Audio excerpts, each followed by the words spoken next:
Welcome back to KTN Prime. Thanks for staying with us. Let's continue informing you.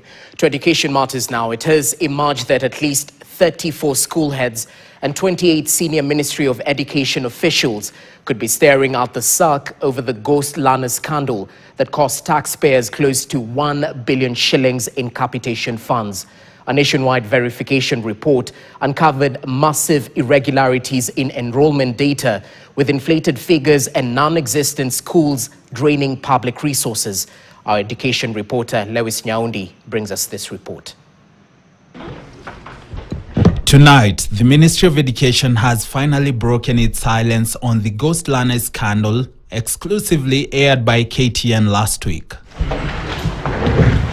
Education Cabinet Secretary Julius Ogamba, while making the report public, revealed that they had unearthed 87,000 ghost learners whose details could not be physically traced or authenticated during a nationwide verification exercise. But what is most shocking is the revelation that 912 million shillings was lost in the scandal to fund education of ghost learners.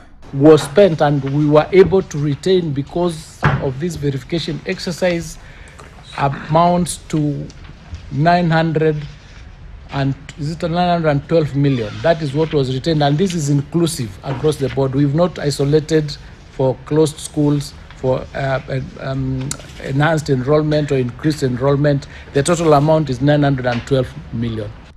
The CS, while releasing the report, said 14 school heads will face disciplinary action for failing to submit any data for verification during the exercise, while another 20 will be held liable for inflating student enrollment numbers. Against 14 heads of institutions for failure or refusal to submit data for verification.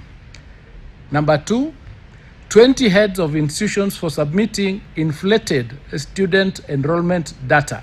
The findings have also been forwarded to the Directorate of Criminal Investigation, DCI, to determine whether criminal charges will be preferred against individuals found to have intentionally manipulated data for financial gain.